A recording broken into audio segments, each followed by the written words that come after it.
My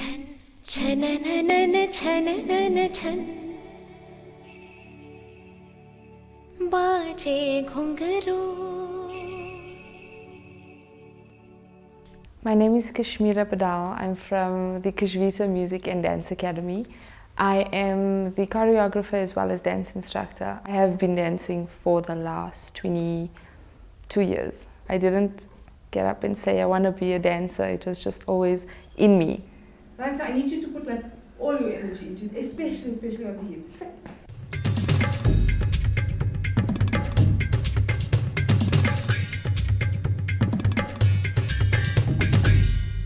I had always imagined myself teaching someone that cannot hear to dance, and I didn't expect to get the opportunity to do it. So when I did get the call from MC Kharbhai, I was beside myself. MC Kharbhai had a school concert which they wanted their kids to dance on. It wasn't as challenging as I had expected it to be because they were so eager to learn how to dance.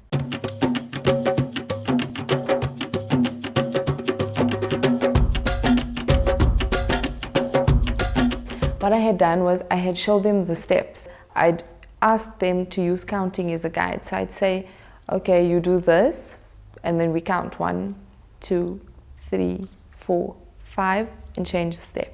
On the rehearsal, you can't actually follow any vibrations because you're not using that type of sound. On the day of the show, they could feel the vibrations, but before that, it was far more challenging for them to be able to learn without feeling anything, aside from not hearing anything.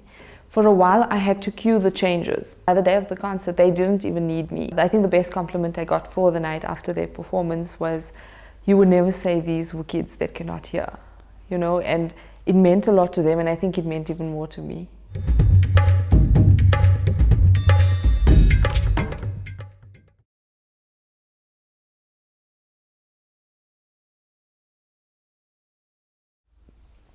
Hi, my name is Raisa. That is my sign name. I go to MC Kharbhai School for the Deaf and Hearing. It's an integrated school. I'm in grade 10. I met Raisa at MC Kharbhai. She was one of the girls that participated on my item for the concert. Because I'm deaf, because I want to show I can do anything and get involved in dancing, I feel that I want to teach children and show them dance as well. I love dancing very much. Right, so you go from here, that leg.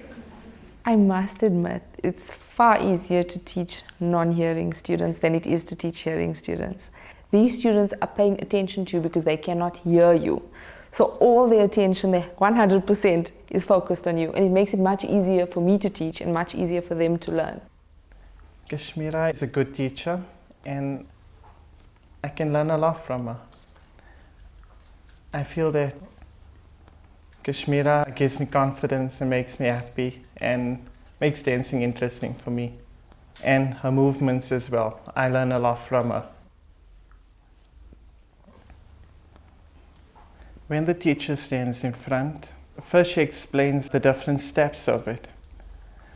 I learn those, I follow those, practice it more when I go home, and that's how I learn to pick up on those steps. There are differences as far as the hearing students go and the students that cannot hear the music. Like the finer detail you'd be able to see, they're not as polished. That's when I would go in and brush up the fingers, brush up the feet, brush up the facial expression. But she generally follows the hearing children, so that's her cue on when to change her steps.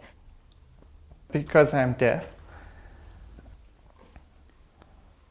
I don't feel like the hearing people are above me.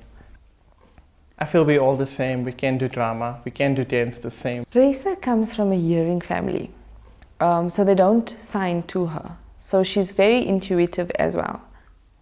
If I don't understand something,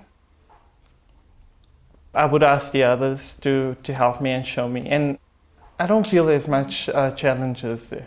The only part that you do together is this here. The rest of the time you one in, one out, one in, one out. I really think that being able to teach people with any sort of disability, You have to be passionate about it. In 7 years of teaching, I have never been late for a class. I've never overslept. I spend about 18.5 hours of teaching a week.